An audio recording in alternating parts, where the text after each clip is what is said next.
Good evening, and welcome to today's BIC streams for a presentation by Dipti Khera titled Making Pictures, Memorializing Moods in India's 18th Century. Dipti will be in discussion with historian Nicolas Roth.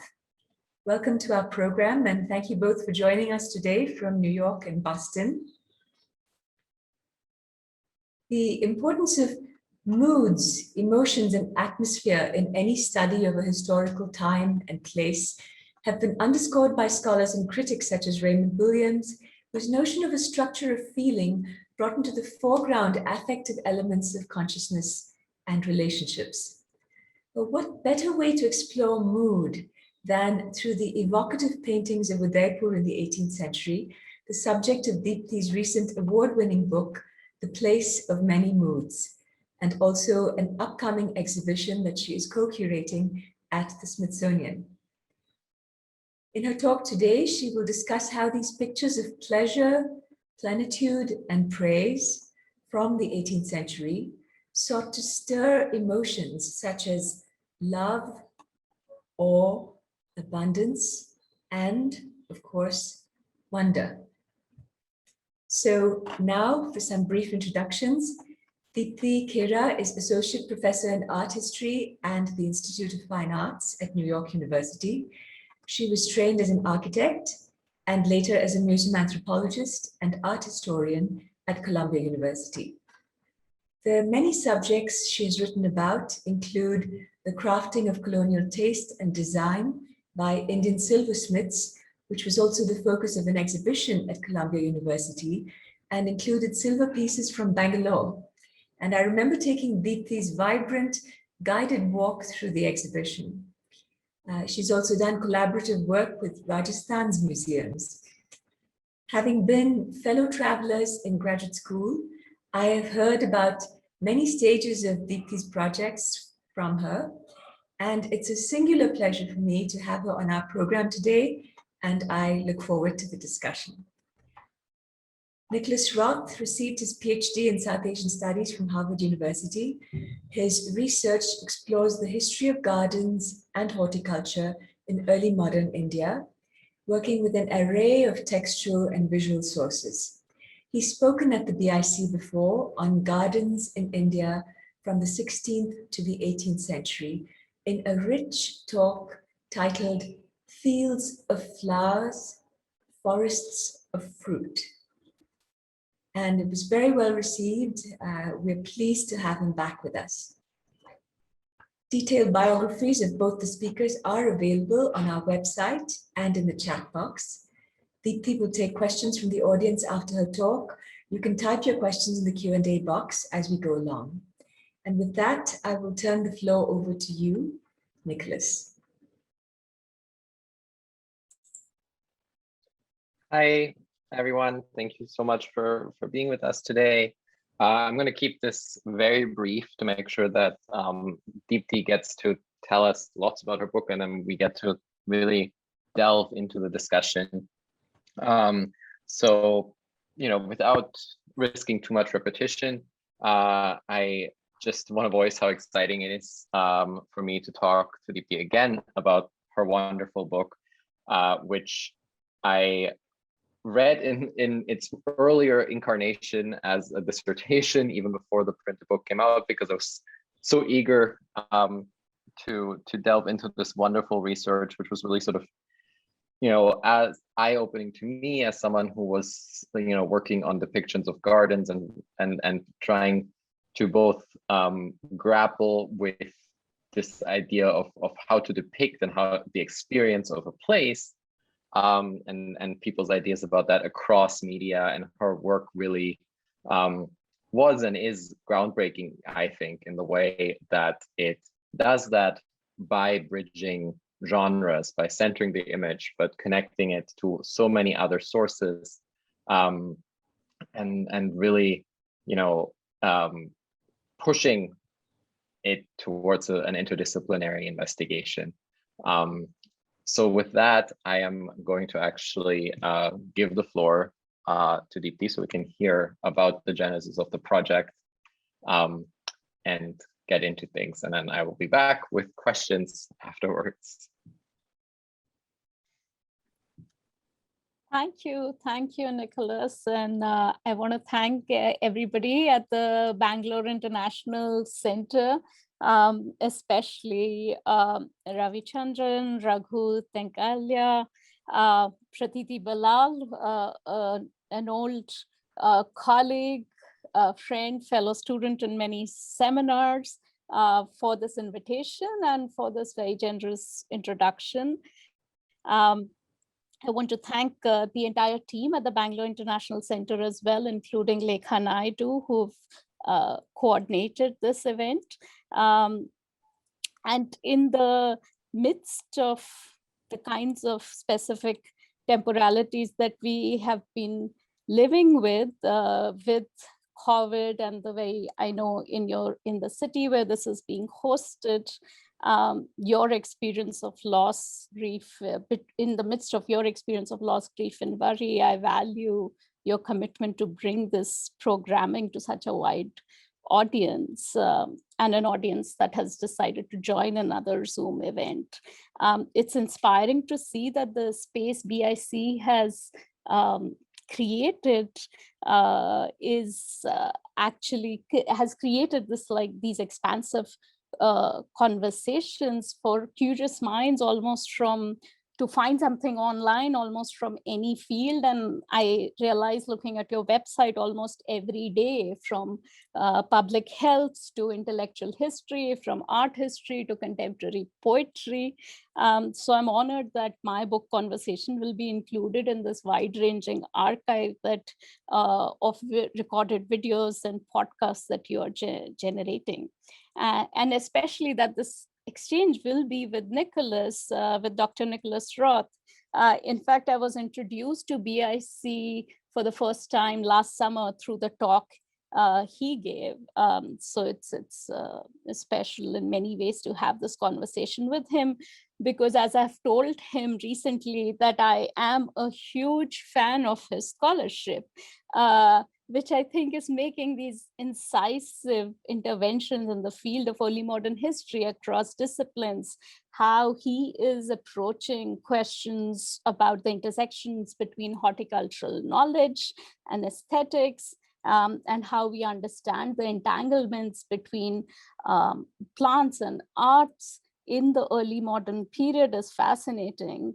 I often think of his work as kind of literally bringing us into kind of the space of being in the weeds of all kinds of archives, from visual to poetic cultures created in multiple languages, genres, across the grounds of libraries, his own backyard or front yard or of his garden, where he excavates, along with all of these various sources, a certain history of making, knowing, and growing. So, so he's bringing these, really, to use another garden metaphor, he's bringing these groundbreaking methods, and I can't wait to see where all it goes.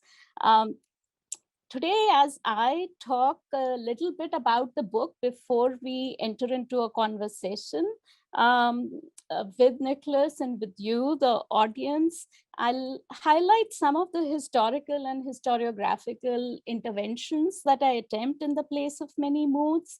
And I will flag some of the intellectual and interdisciplinary trajectories that this work emerges from and that it hopes to extend. At some points, I'll give you some sense of a personal prehistory of the project in terms of how I kept on returning to the archive that I kept, that is explored in this book.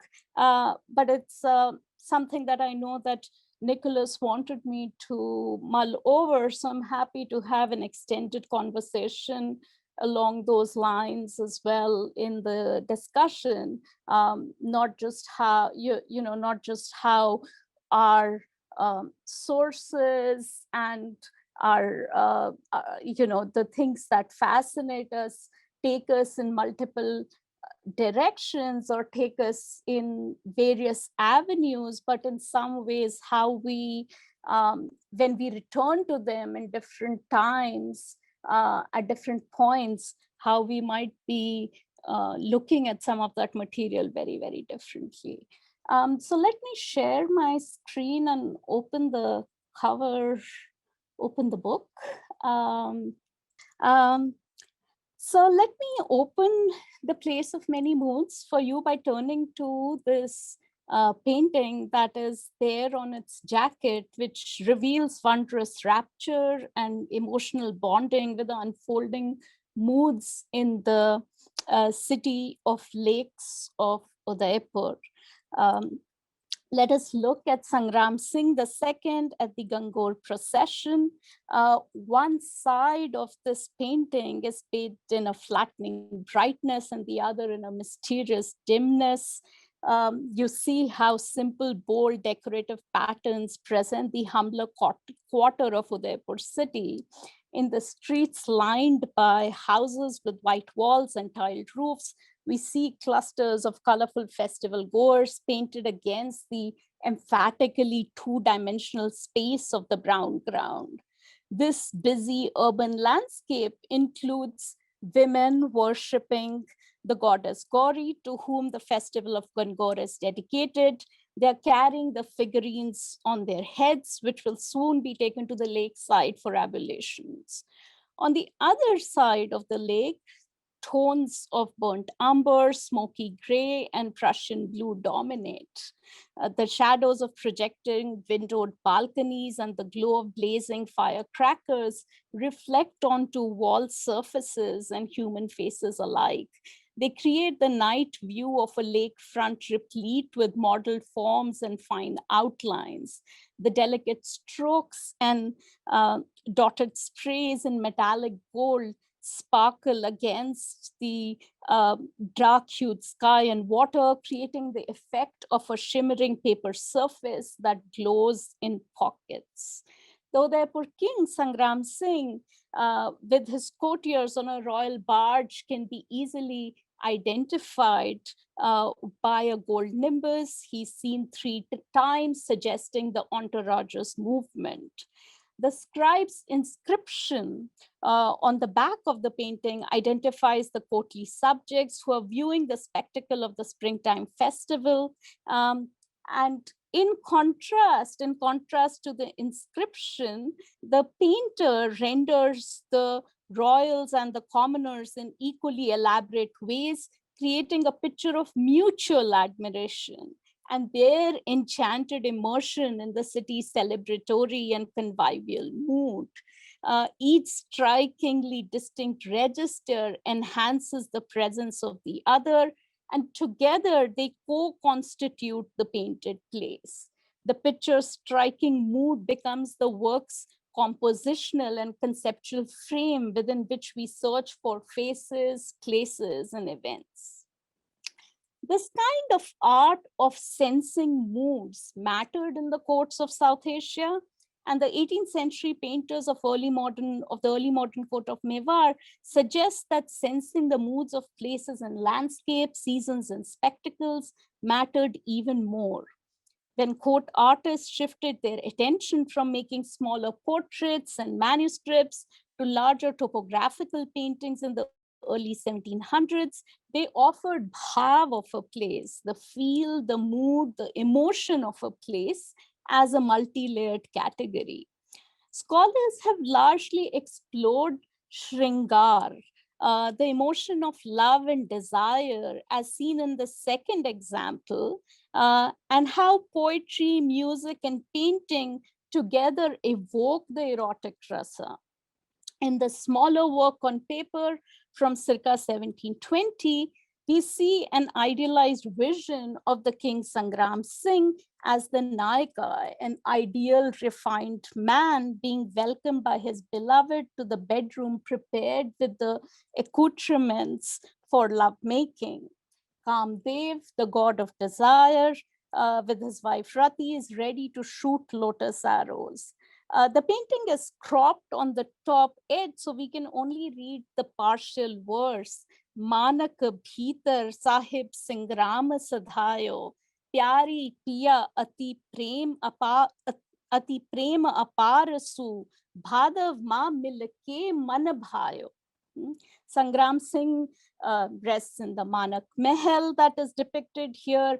My beloved, by meeting during the monsoon, my heart is enchanted and filled with boundless love. What we also see in this painting here, apart from Shringar, are the rains flowing through the water streams across the mountains into lakes. And we see Sangram Singh gesturing towards the beauty of the monsoon night. His portrait occupies the privileged position of the royal beholder on the terrace. He is the one who holds the commanding control over this lush setting. This small painting circulates the memory of a monumental monsoon downpour in the city of Udaipur, and such monsoon downpours unraveling within monumental paintings. So how do we sense such transformations of the mood of Shringar and monsoons that circulate specific locales? The moods of these grand scale paintings, much larger than the folios that could be held within a single hand, emerged in the enchanting depictions of palaces overlooking lakes, populated by courtly connoisseurs. Their audiences would have sat on floor cushions and hunched over to view a sheet of paper or a large cloth painting that rested on a low-lying table or floor rug. Or most likely, court attendants would hold these paintings up for the patrons. These artworks reveal powerfully immersive and politically contingent conceptions of a place's bhav and an overlooked art that passionately praised places. The Place of Many Moods tells the story of such deep investments in picturing the moods of a place, of worldly places and historical times in India's long 18th century. That is, as the Mughal imperial authority weakened by the late 1600s, and by the time the British colonial economy was consolidated in the 1830s. The history of picturing lands at any point and in any medium has always been tied to poetics, politics, and embodied practices on the ground. British narratives of ruination and colonial restoration motivated my pursuit of objects, texts, and travels that collectively constitute a discontinuous yet intersecting archive from which I write the history of painted lands as well as of India's 18th century. So today, as I briefly discuss the material covered in the book, I will sketch out why expanding our thinking on moods of places on visual and material terms matters. First, for the history of early modern and colonial South Asia, and for the broader intellectual history of pre-modern aesthetics. I will introduce some of the art from which I write a materially and spatially grounded history of the relations between painted lands, emotions, and territoriality. In this book, I draw together three critical historiographies: the visual and material modes of constituting moods, the role of such visual expressions in expanding the intellectual history of Indian aesthetics, and the role of moods in making historical, political, and territorial claims. I explore how we can reimagine the limits of how we construct some of these archives, how we circumscribe artworks and architecture, and how do we excavate the role of affect, questions of longing for or belonging to certain places, certain lands, certain times. And this is something, this is a question that in some ways, after the book was published, and as I have discussed my research and my pedagogical interests over the long 2020s, many of these conversations have of course, manifested over Zoom screens in the midst of death and violence.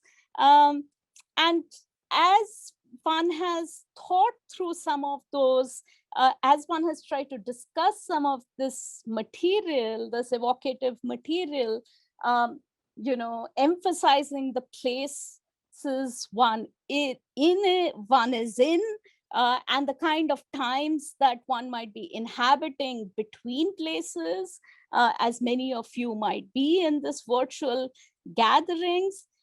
It's something which has really kind of underscored for me that when we think about the mood of a place, how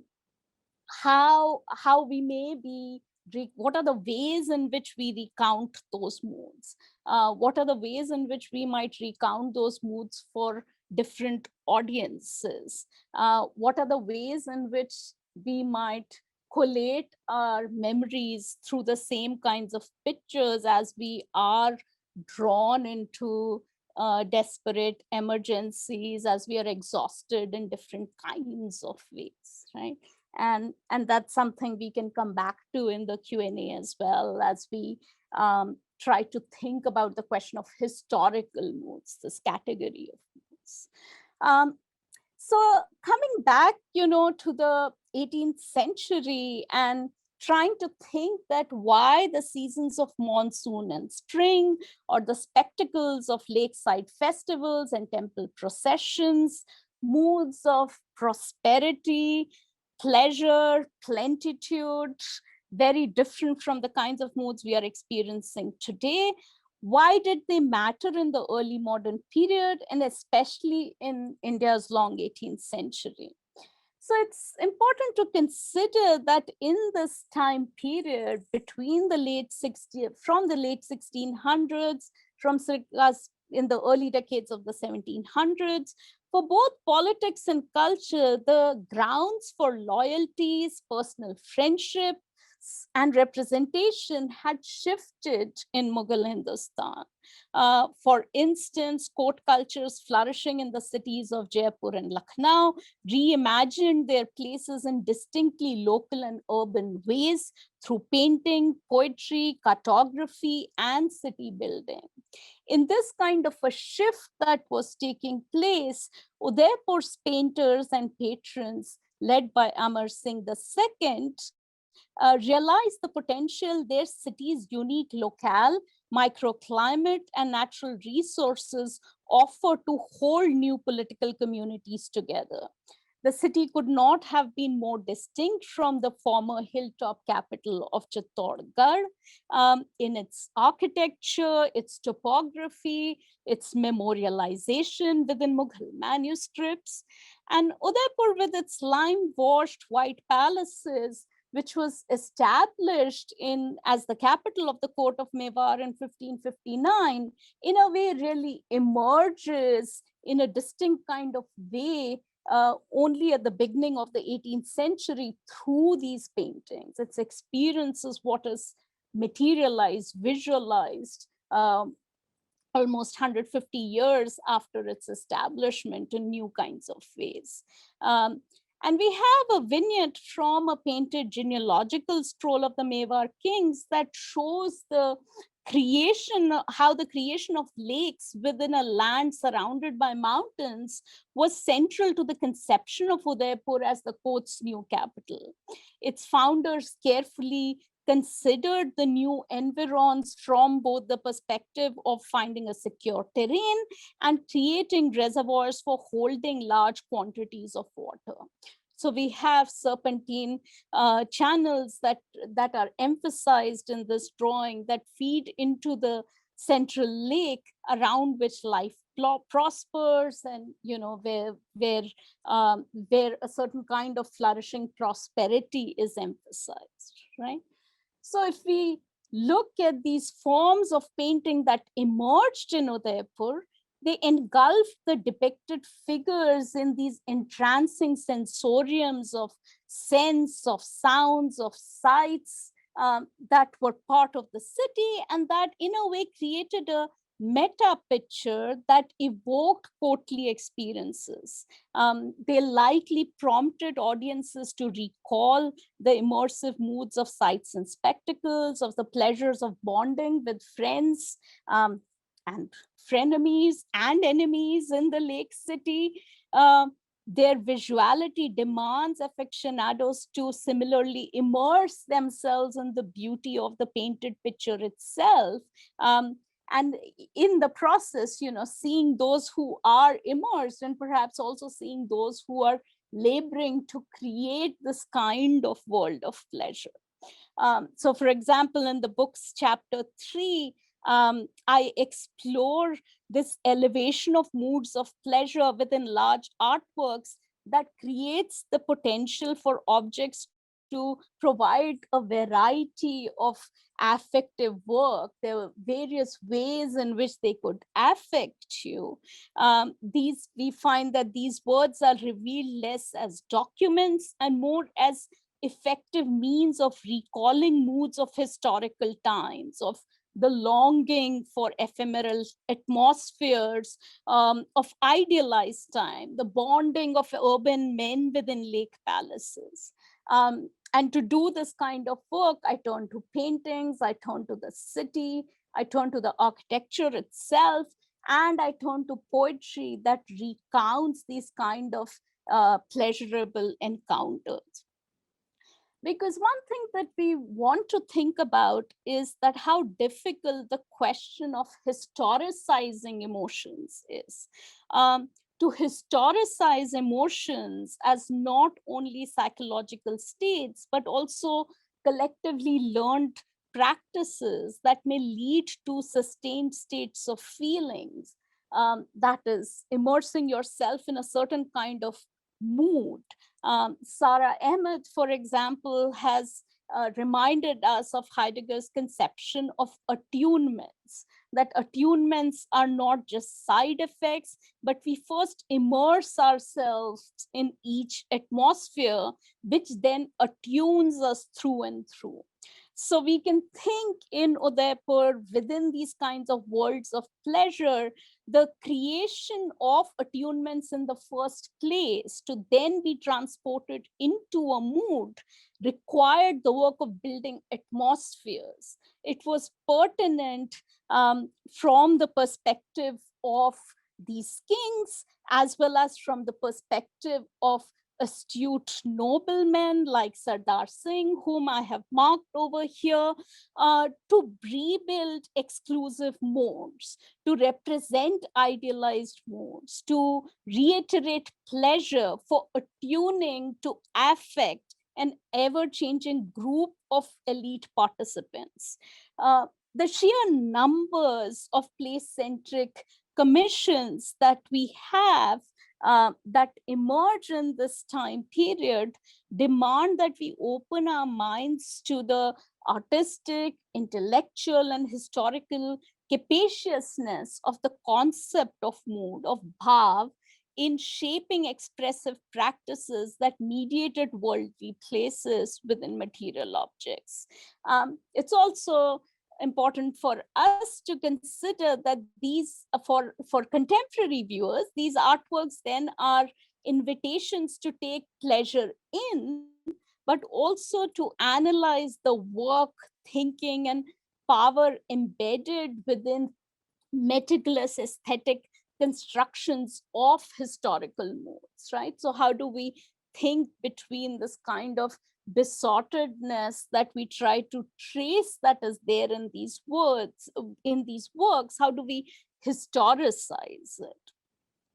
And here I just want to step back and talk a little bit about that. How did I arrive to this archive in the first place? What was my story of kind of being taken over by it? How, in some ways, like you'll get a sense that I arrived to it from multiple places, physical and emotional, disciplinary and temporal. So the first time especially for students in the audience, the first time that I visited the city of Udaipur was in the mid 1990s as a student of architecture at the Sir J.J. College of Architecture in Mumbai. And I was part of a group of 4 or 5 students where we were working on a design competition for the National Association of Students of Architecture for a design competition in as early as 1994, which was about making an existing hotel more environmental friendly. And my team chose the Lake Palace Hotel that you just saw here. And I'll go back to this photograph. To think through this historical structure, to think through this very iconic hotel of the Taj group of hotels, to think that what this place was and how might it become more environmentally friendly. This was my first visit to Udaipur.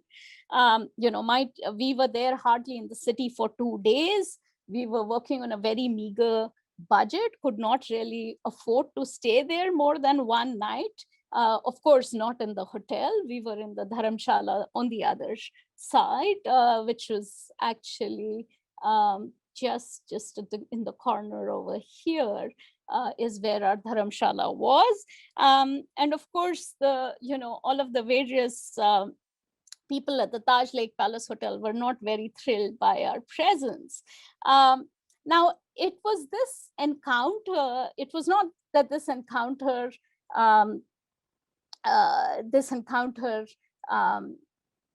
that I had a sense that I would be returning to the city in many, many ways.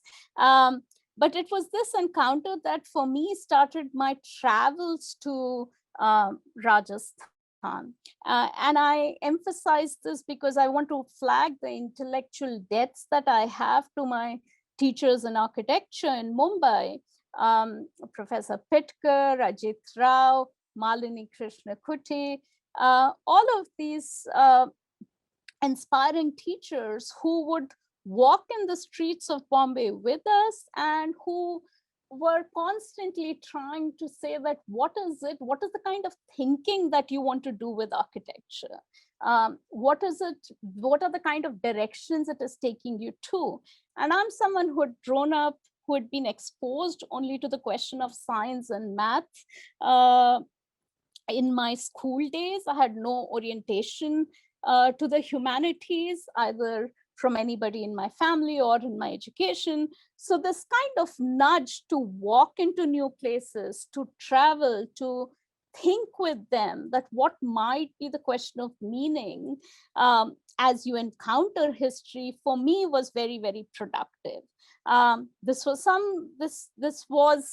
then led me to pursue an architecture, a bachelor's thesis on the fort of Jaisalmer, to work with other teachers in the School of Planning and Architecture in Ahmedabad. And in some ways, I was smitten at that time by the depiction of places, but I did not know really what to do with them. I felt like I was constantly running against a limit, that the question that was being highlighted by architects was the question of that what can be our contemporary learnings from these spaces, but not necessarily how do we think about the question of historicization. So again, these are certain dots that I have connected in hindsight, but for me, this is what started the journey of going from one discipline to the next. And again, I'm happy to talk more about this as we proceed. So one stake in this book then lies in trying to find the concept history of moods of a place as a pictorial, as a material, as a spatial, as an epistemic category, a category that I think was not available to me as an architectural historian or as an architect in historicized terms. And even when we think about the intellectual history of aesthetics, of Indian aesthetics, we know that Bhav and Rasa were foundational early thinkers, however, based their theories on literary works, and that is what we mostly hear. The dominant term bhav, a term encompassing ideas of emotion, mood, feeling, would that it would lead to the ultimate aesthetic experience. Rasa, it is the physicality of emotion. It is something we feel, something we taste. And yet the connection between bhav and pictorial practice and worldly places must be pieced together from fragments, whether we find these fragments within inscriptions, whether we find these fragments within courtly records, of certain slivers of audience response, or whether we find them within paintings, that we search for response, that we search for affection, of being affected within paintings, right? So for instance, what I have up for you on the screen is this painted letter scroll from 1610 that invites one of its recipients, a prominent Jain monk, to imagine the moods of the Mughal capital of Agra, following the 8-foot painting of the city's courtly life that you can see here in the corner. We have the text that boasts that the artist Salivahana has captured the mood of the Mughal court when the drums were sounded. So we see this is one of the first instances I have been able to find where the word bhav is used directly in relationship to a pictorial example to describe this multisensory experience. The painter has captured not just the sights of the prosperous Mughal imperial capital, but also the eruption of sound at the court. So in one resonant instance, the scribe is inviting the monastic community who receives this painted letter to both see and hear the sound, right? Um, Almost 100 years later, we have this painting made at the Udaipur court workshop that depicts the palaces of the nearby court of Kota, and it contains an inscription on the back that further confirms the kind of value that was given to an artist's ability to capture not just the illusionistic picture, in this case based on certain circulating paintings, but the affective experience of the physical space. The scribe who's penned the Pithi inscription on the back describes it as Kota Mela Ro Bhav, the mood of Kota palaces. And again, this is an inscription that brings up a lot of questions as to how this image has been adapted, and something that I address at depth in the first chapter of the book. These are the kinds of experiments that I look at to think about the recognition of these kind of fleeting sights, ephemeral sounds, and sense that made places sensate, and that urge scribes and poets to deploy the term bhav in some ways. And often even when the term is not employed, it's the pictorial evidence in the numbers of these pictures that enables us to then further assert this category and think how it was composed. It's also it's also productive to think that the subtleties of bhav infuse the term with agency and potentiality on the part of poets and painters, and on the part of connoisseurs and consumers who are being called upon to generate memories and imaginaries by associating affect, emotions, places, certain time periods, right? So bhav is as much about what you bring to it as an audience, right? So the next take that I just want to briefly highlight is the stake of looking for the place of many moods in India's long 18th century, right? So from the concept history of the mood of a place to the place for many moods.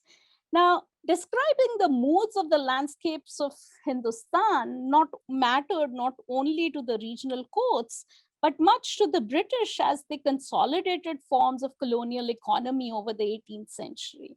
For the British, as we know, picturesque landscapes were often used as evidence for Orientalist accounts of India's 18th century decline. These lands were thus in dire need of rescue by the British. James Todd, the first colonial administrator in northwestern India, who was based in Udaipur from 1799 to 1822, evocatively described the landscape of Udaipur's lakes and valley, noting the inability of his words to match the real beauty.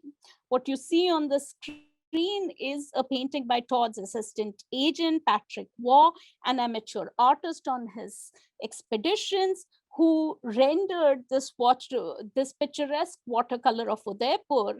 And here you can see how the waters merge into bushy outcrops and the lakes almost seem dried out. Todd's expresses first enumerates, as you can see, the undulating mountains, scented lake waters and lake palaces, and then damned its royal patrons for voluptuous inactivity.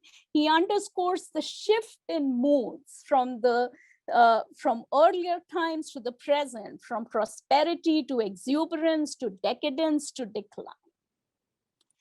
Now, this mode of trying to then think from another archive, that what I was looking for, that how this archive of Udaipur may enable me to think about the place of many other moods in this long 18th century, was again something that was not apparent to me as I started this project. This is something that really emerged over time. When I first came to this material, distorted in a way by its mediation of place, and wanting to understand that what is this genre, in which places are being recounted. Are they simply depictions of architecture as architects would describe them? Are they mimetic? Are they, if they are not decadent, right? What are they? And partially I wasn't able to enter this archive because I was not coming at it from the history of painting, the history of court painting, a history of Mewar painting. I was coming at it in the early 2000s, when I had started my PhD, or in the mid 2000s, from other disciplines, from the disciplines of museum anthropology, from disciplines of literature, through which I had found my way back into the visual. And it's in that context that I actually found histories of painting very, very alienating. It's not that they did not have the terms on which I could enter into this material, but I was not necessarily able to open myself to them. What I was able to open myself into was the question of history and heritage. How are histories of Rajasthan being written from by channeling the words of, say, someone like James Todd? How do I have other voices come into it? How does one look at these ruinous Havelis and forts that were built in the 18th century, which were talking about the 18th century condition of this kind of political,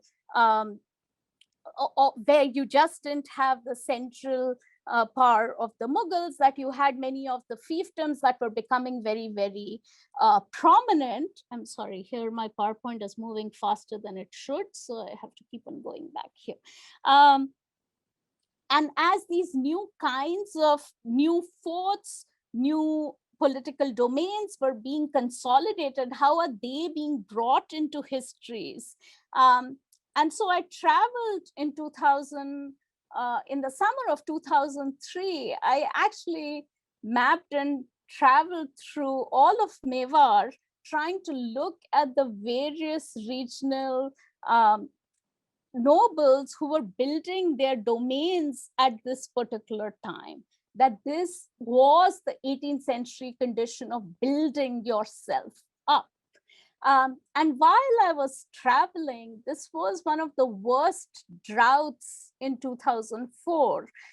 So these are the modes in which I was looking at the lake palaces.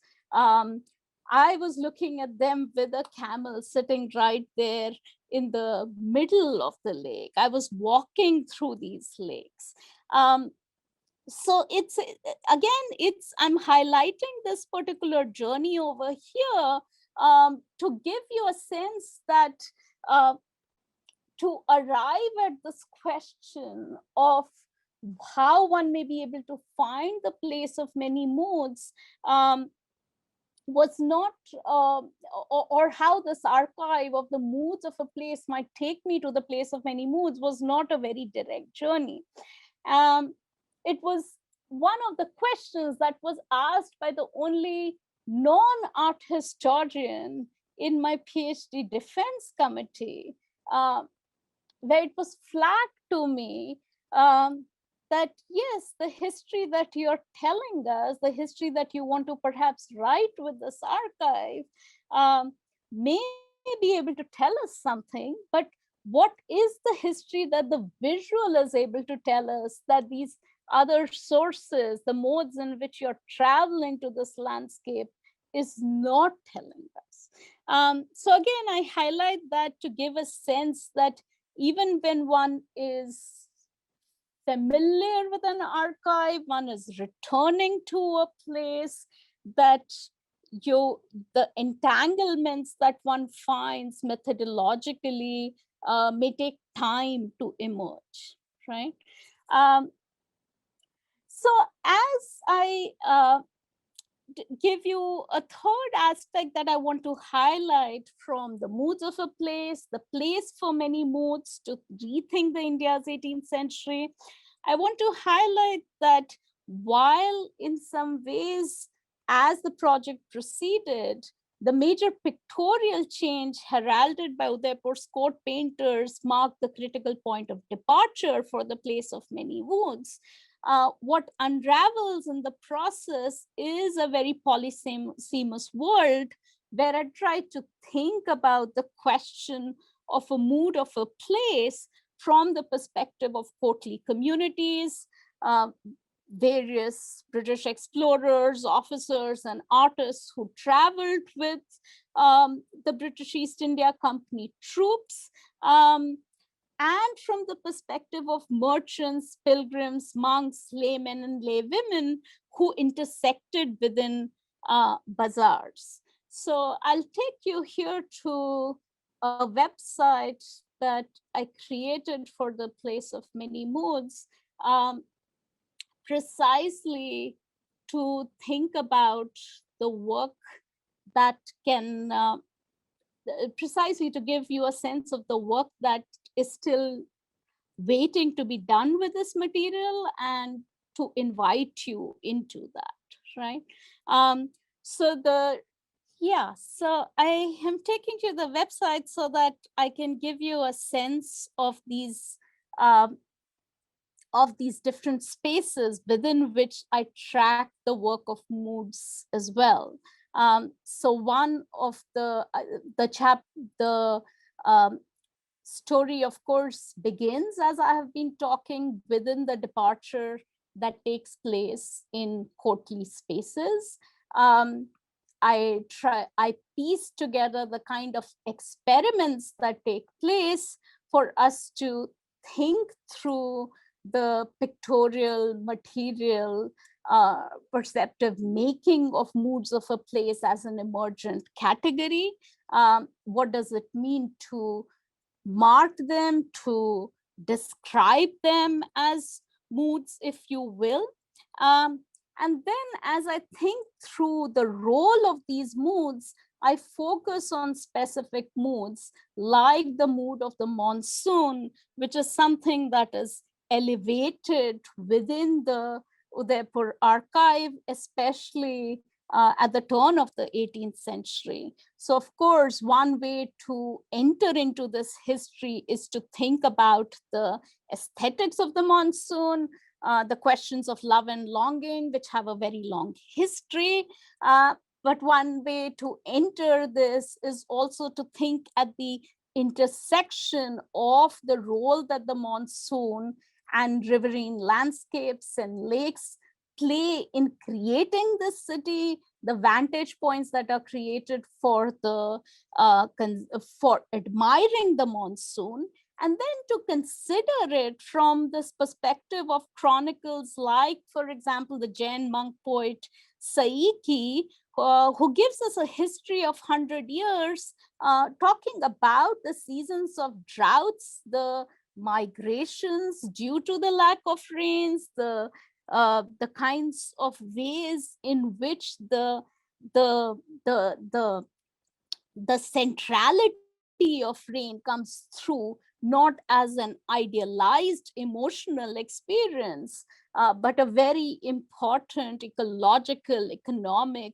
political experience, and how that enables us to re-look at uh, what these pictures of the moods of the monsoon create.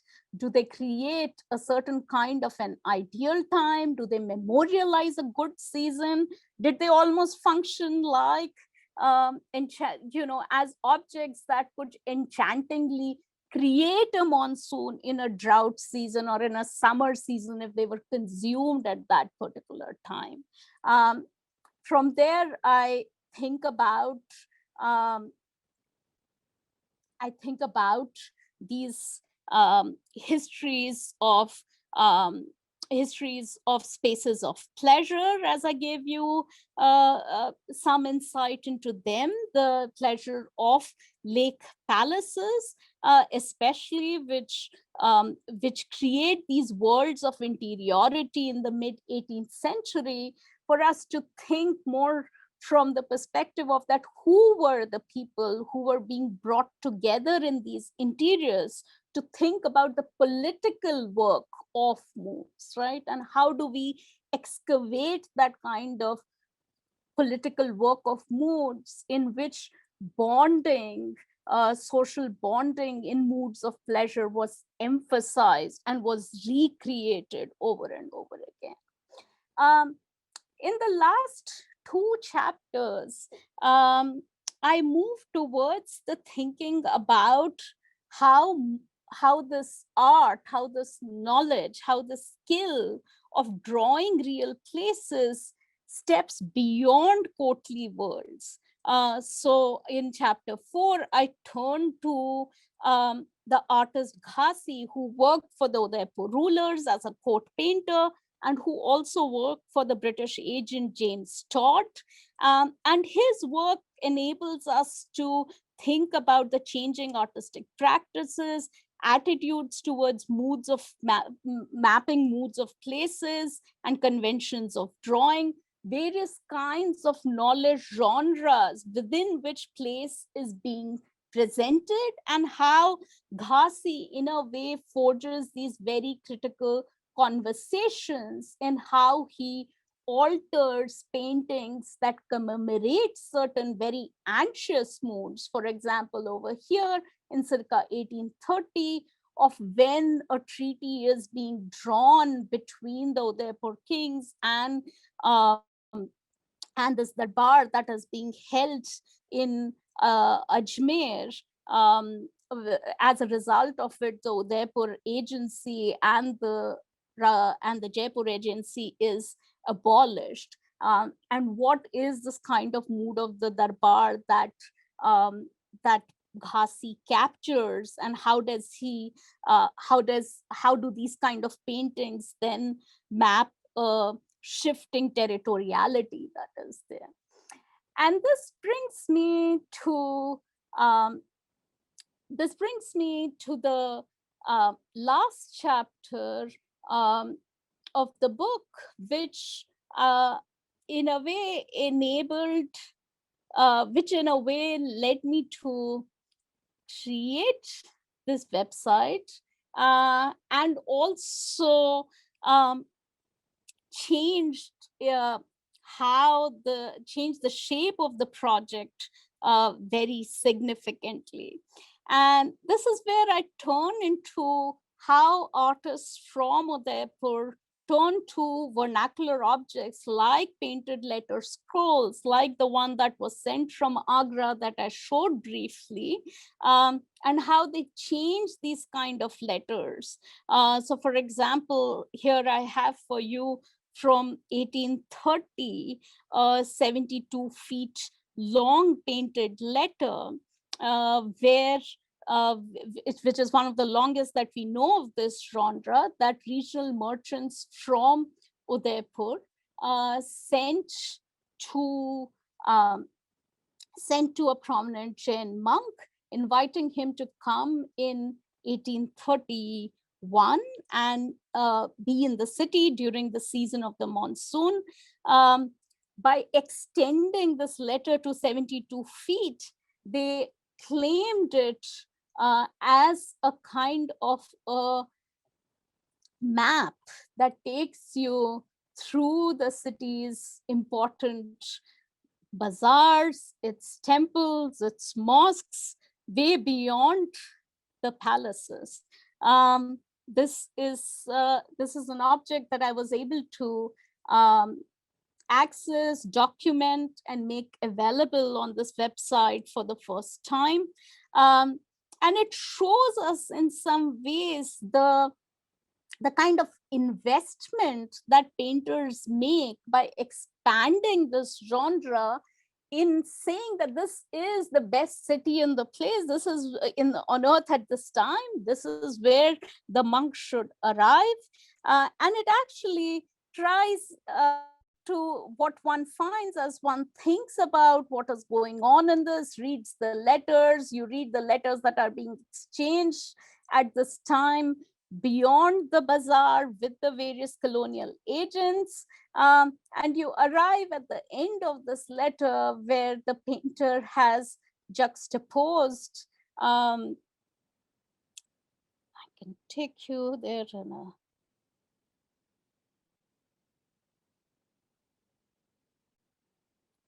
where the painter has juxtaposed the darbar that would be held by the monk when he arrives the following year with the colonial residency that has already been set up over there. So you find in some ways a genre that we might think of as being very standardized, as a genre which often has been interpreted as perhaps being about a certain kind of an empty praise for a place, that this is a praise with a lot of purpose embedded in it, to motivate someone to come, and in the process um, to transform the economy of the place. It's these kind of objects, this kind of circulation of the moods, of emphasizing certain moods of prosperity when through another archive you're not finding those moods, underscored for me that the significance and the understanding of this category. It underscored for me that the history of, if one is trying to think about the question of mediation of place, and as one is finding its entanglements with histories of aesthetics, it cannot be told only from that perspective. One has to think in terms of the history of paintings on paper.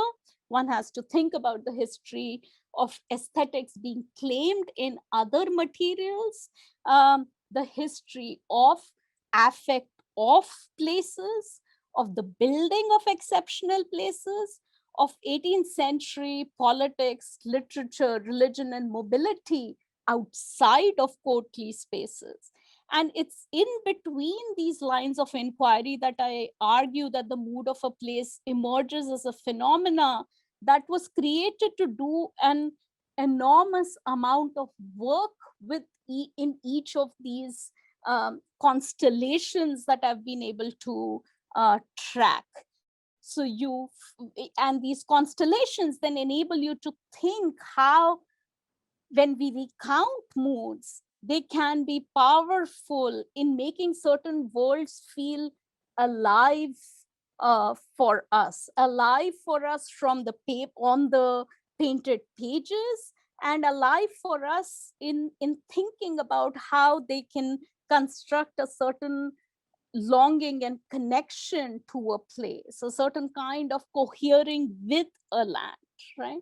So beyond the story of the intimacy, or beyond the story of the intimacy of moods for a particular city, a region, or say a subfield, the place of many moods is trying to question these relationships between sensory experiences and spatial knowledge, between the affect of artifacts and the efficacy of artifacts. For example, a letter scroll like this, that it was expected to be effective in bringing a new important religious political power into the city and changing the shifting dynamics, trying to control them through the space of the bazaar.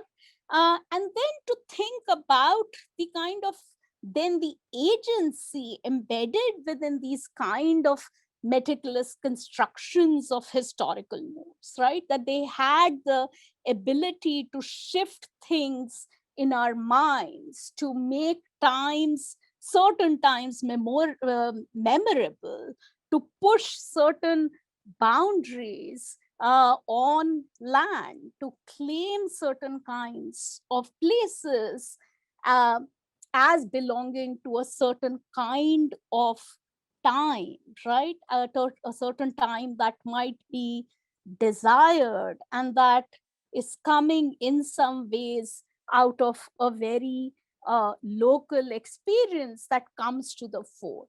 And if we try to think about, in that sense, any art of place, it is important to think that it is always extremely localized. It is not something that can come outside of an intensely local experience, whether one is talking about the imagining of places, picturing of places, perceiving, composing, singing, reciting. And it's those kinds of experiences that then pose challenges for us to think as to how we write histories about them in the present, and perhaps to think how people might also write histories of our place and time that we are experiencing right now. So I'll stop there, and I'll stop sharing my screen as well so that I can see you, Nicolas. Right. Hello again. As always, that just throws up so many questions and so many ideas. So I'm just gonna start on two notes. One that I think I mentioned to you the other day, that only occurred to me recently when sort of reading and rereading, is that I often, in accounting my work and in my actual dissertation as well, sort of frame the narrative of writing about gardens and gardening and how it changed in the early modern period in the 16th century in South Asia, with a Sanskrit work that was written in Mewar, probably in Udaipur, just 2 decades after Udaipur was founded,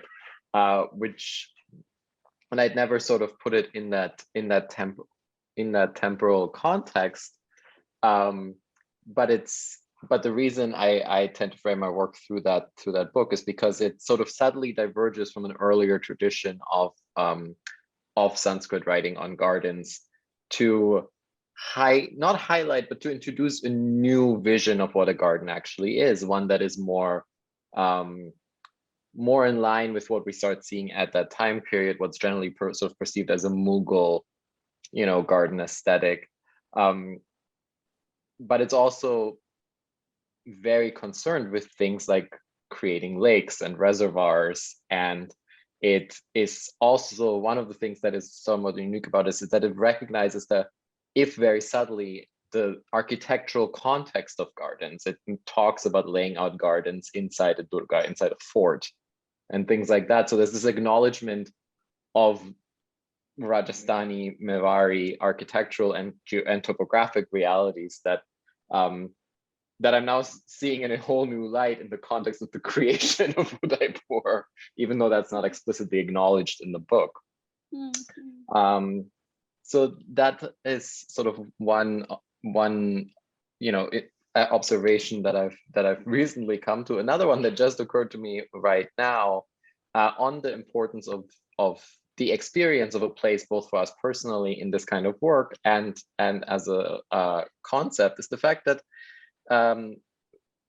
early on in undergraduate, my undergraduate days, I remember having a conversation with my late advisor Anne Monius, in which after I'd gone to India for the very first time, and which had been after I'd started studying Urdu and Indian literature and a bit of Indian art before I actually ever went to India. And when I came back, I went to her office hours and I had this conversation with her, where I tried to explain how important that had been for me, because in order to make sense of these things that I've been studying, I needed to understand their architectural and landscape context, which is something that classes never really addressed. Like, you would take a class on Hinduism, but it usually wouldn't talk about like what it's like to actually be in the architectural space of a particular temple or something like that, and how that actually, and how that actually had be, even then was sort of a category that I thought was really important to understanding this as an object, to understanding a place or a culture as an object of study, which is what I think your work sort of addresses so beautifully. So with regard to some of the more specific questions, sort of building on this idea of how the cityscape, is so central to this, but how forming the landscape and gardening the landscape is part of creating that cityscape. I was wondering if you could talk a little bit about how these different landscapes and spaces, and if they're actually different, if they're actually separate, figure into this creation of mood in the 18th century in Udaipuri art. We see the lakes, we see the palaces as sort of very prominent spaces, but at the edge, in some of those panoramic views, at the edges, we see the hills, we see the farmland, there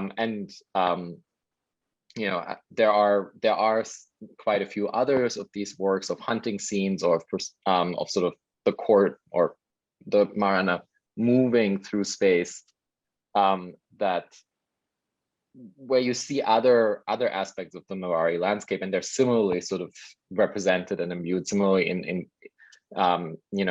this combination of different viewpoints, to really highlight their sort of patterns. And I was just wondering if you could speak a little bit to that. Sure. Thank you for that question, Nicolas, and thank you for emphasizing the question of experience. And I think one thing that I do want to flag there is that that contemporary experiences, that walking through places and how that constructs a certain way of knowing and how we might approach our material, but also keeping in mind in some ways that in some ways, like working through that tension of the contemporary experiences and the contemporary meanings, and trying to think about some of the historical experiences through a variety of genres, right? And you talk about that as well, that in that sense, how do you work within those bounds where it's not necessarily all about tropes, it's not necessarily all about experience, it's not necessarily all about extracting a certain empirical information. And I think it's kind of working between those various registers that is not as, at least to me, is not as simple. Is something that takes time to um, disentangle. Is both like each one of those is extremely pertinent, but it takes time to figure what that is about, what it is about, like how do you work between them. And I bring that up because so much of the um, work, when it when it emphasizes just one over the other, whether it is the question of a certain kind of a knowledge of a certain painted style, or it is about the knowledge of a certain kind of place, or it is about the knowledge of a certain kind of certain kinds of iconography that is included, right, in any medium, that emphasizing just one or the other in some ways, or insisting that one kind of shapes these kinds of expressions, is where in some ways I think that I think that they are not about that. I think that is where I think the historical makers and consumers were really thinking through things and in between things. And that is where I think actually some of the contemporary experiences of how we recount our interactions with environments is something that can be very useful. That how much are we willing to, how many times may we be seeing it only through one particular lens, but how often are we ping-ponging between various kinds of lens, right? And that in betweenness is very difficult to hold as one works through historical material, if you will, right? And yeah, and so I think, like, when you ask me about the questions of gardens and landscapes, the reason I was trying to flag this is partly that the the kind of the abundance of material that we have from Udaipur on this count is rather mind-boggling, right? And in a way, to make sense of each one of those, right, of the landscapes beyond, say, the lake palace in the center of the lake, right? Or a certain monsoon landscape, which is emphasizing, where I do address the question of the valley and the hills and how that is framing it and how that's part of it, is that each one of those uh, expressions in a way demands that kind of thick work to actually arrive at what is being made of it, right?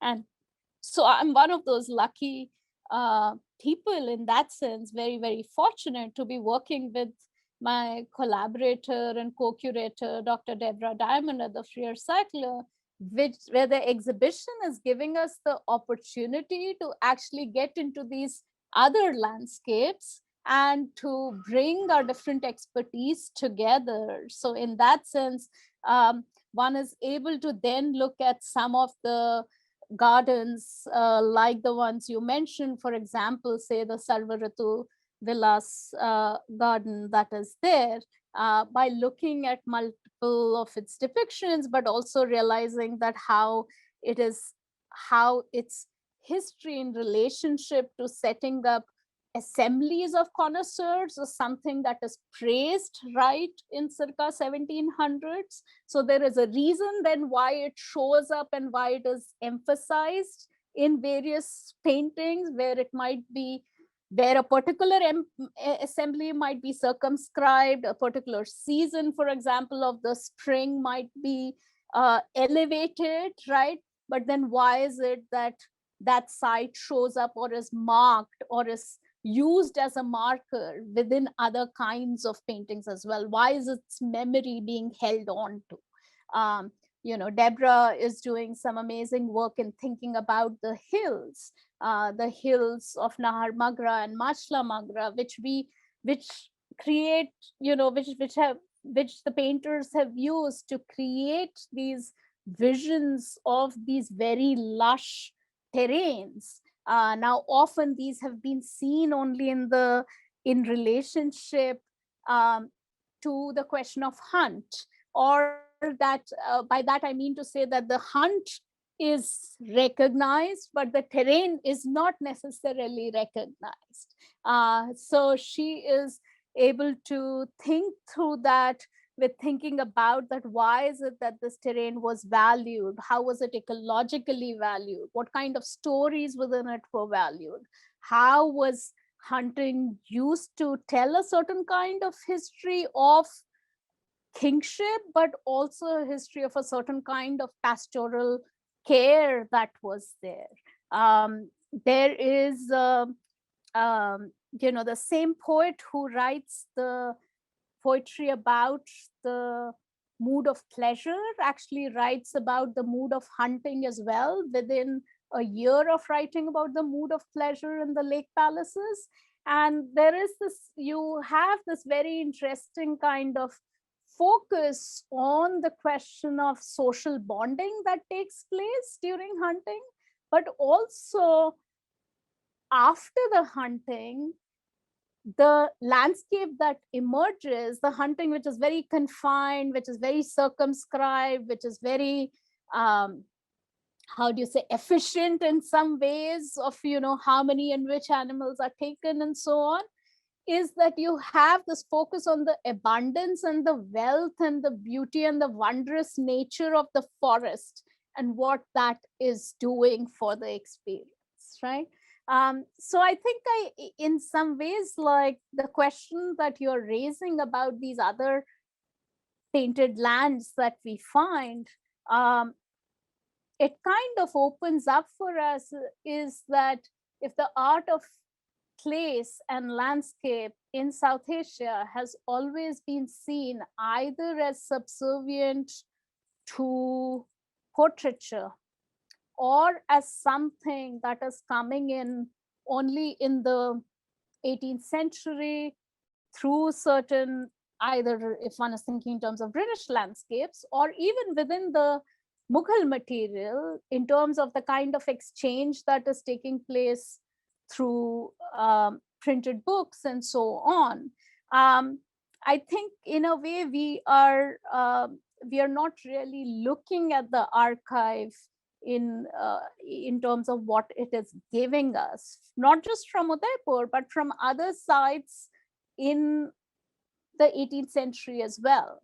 And but I do think from Udaipur, what we are getting is a variety of these painted lands where each one of them is being showcased through certain kinds of moods and memories that are being attached to them, right? So it really then enables us to think about this question of mediation of place as a very deliberative and a very motivated kind of investment in it. And that means the text that you are flagging for us from the 1570s of the history of gardens, which I would love to talk more about and learn more about. It's something to think about, that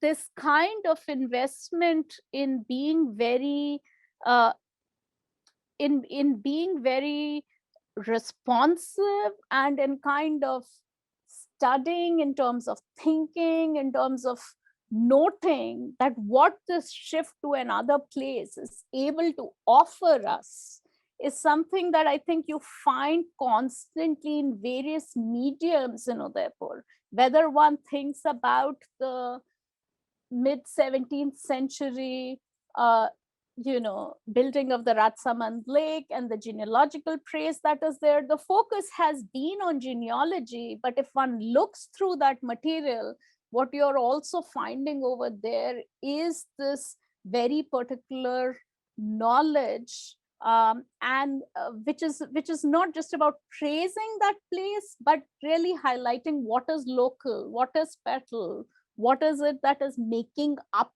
this place in some ways, right? So I think there is that real investment in kind of showcasing that.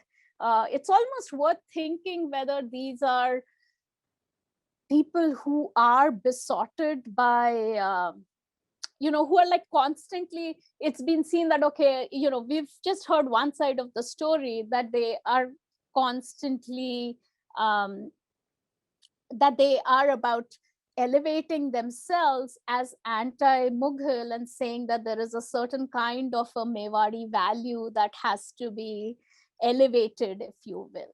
I think there is that, but there is also amongst its knowledge makers, amongst those who are looking at their culture, there is this thing of actually this question of production of knowledge is also at the center of it. If that answers some of your questions, I hope. Yeah. So let me just go ahead and ask a couple of the questions that have appeared in the Sure. Q&A box.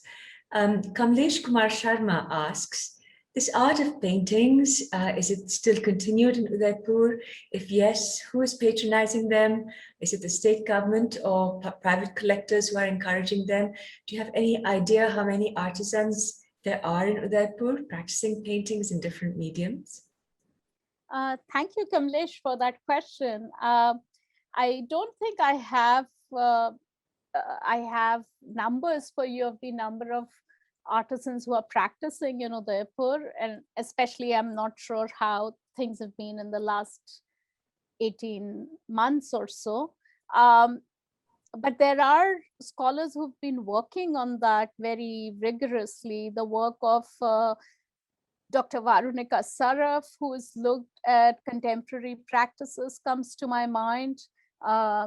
The work of contemporary artists based in Udaipur, who like Vasvo, who are also having these wonderful collaborations with many of the artists who are painting, quote unquote, in the miniature style and thinking about some of the contemporary practices. There's that comes to mind. If one is thinking about patrons, I think, again, I'm by no means an expert on this, because I know there are scholars who are thinking about this very carefully in the contemporary context. So patrons are there from, there is patronage from from government spaces, of many times of the galleries and the shops that are set up within government museums. There's patronage from the City Palace Museum that is run by the erstwhile royal family. There's, of course, the immense patronage of the people who visit the city as well, right?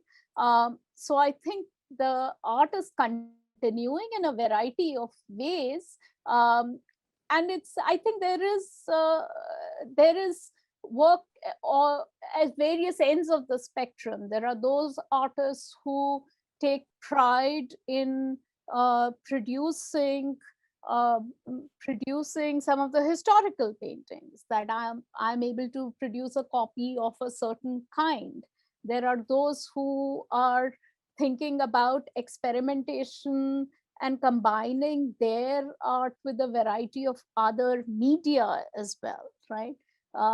There is an experimentation that I myself was part of in the early 2000s, when I was working on a conservation documentation project at the City Palace Museum in Udaipur, and we were creating drawings of all of the various historical practices, and we collaborated with one of the artists to create um, to create these assemblages that worked off the computer-aided drawings, but also thought about the modes in which architectural spaces are flipped open in many of these paintings, how the experience of walking through a courtyard is generated in many of these 18th century paintings, and how could that be integrated within drawings that are created that keep entirely the plan view and the elevation view and the sectional view separate, right? What is the conversation that can take place between them? So I would say that it would be difficult to say that there's only one kind of practice that is happening based on this mode of painting. I think it is evolving, and there are many scholars and artists who are thinking through this very seriously. I haven't been able to take myself in that direction yet. Do you think that contemporary photography can ever do the same work as these paintings in expressing the moods of cities in the future? And everything considered, what do you think is the key difference between the two? It seems to me that the paintings condense not just a space, but also a progression of time on the paper, which you don't see in photographs of spaces. And maybe that is why you can't read into moods so well. What is your opinion on this? Is the question from Jahnavi J. Thank you, Jahnavi. That's a great question. And in a way, you've answered the question yourself. Because I think if one is thinking about the question of the way moods are built up in these paintings, they are certainly asking you to immerse yourself in them and to take time through them, and different moods and details are revealed at different as you spend that time. You're also being asked to bring your body within them to then be able to decipher them, right? That are you standing within a courtyard and looking at a wall, or are you inside the pool that is in the center, which you're seeing in a planar form? Are you in a large landscape where you're seeing at it from one vantage point, and then are you looking at it, and then are you looking at an entire terrain being mapped from, say, a bird's eye or a drone's eye view that is juxtaposed with it? So I think one of the ways in which these are very different from contemporary photography, but again, I hesitate to say that because so many photographic practices now are about certain kinds of juxtapositions as well. But I think what you have over here is this kind of juxtaposition of temporalities, juxtapositions of views that are demanding a certain kind of immersiveness, which is what then builds a certain kind of mood, right? And for example, in the first painting, which I showed you on the cover, it has this hidden, like, something that was revealed to me after 10 years of looking at that painting, that it has this shadowy figure of the king in one corner, which almost is like, just like the nighttime atmosphere.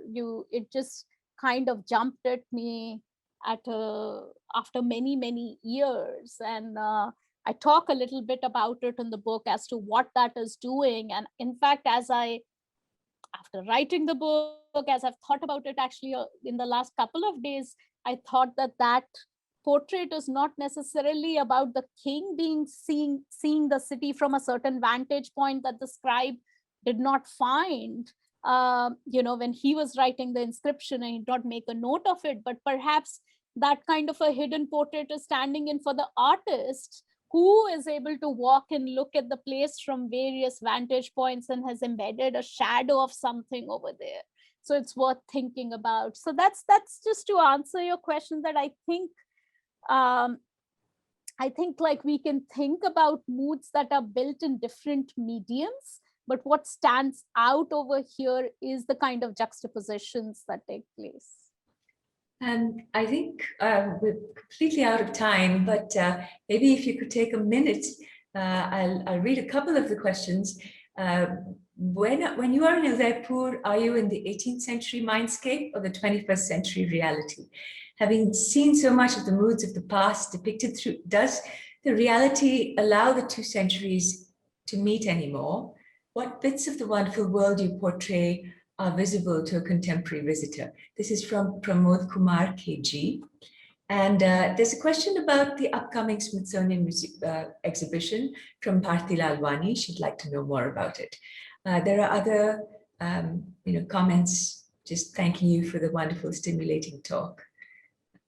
Mary. I'll just say thank you, everyone, for the questions. And Bharti Lalwani, the exhibition will be opening in November 2022 at the Smithsonian's National Museum of Asian Art in Washington, D.C. And then it'll be traveling to the Cleveland Museum of Art the following year in 2023. And it's an exhibition that really is the first exhibition that looks at the art of place and landscape in the context of South Asian art from archives, from regional archives, in this case, focusing on Udaipur. I thank you, Pramod, for that great question. I think that is something I'll mull about, and you and I will, there's lots to talk about that, and I think we'll have to talk about that another day, but thanks for that amazing question. So I think with that, I think we should draw the session to a close. I'd like to thank you, Dipti, for this rich journey through these paintings. They explore place and belonging, from Shringara and monsoons to aesthetics, Bhava and Rasa, from a colonial raconteur like Captain James Todd to Jain poets, from courtly spaces of darbars and palaces to places outside, bazaars, temples, and mosques, and of course the natural world of lakes and water, which are so central to this ecosystem. The paintings are a document of life in Udaipur in the 18th century, clearly, a precious visual record of the local, which you use, Dipti, so effectively to really interrogate our notions of mood and experience and history.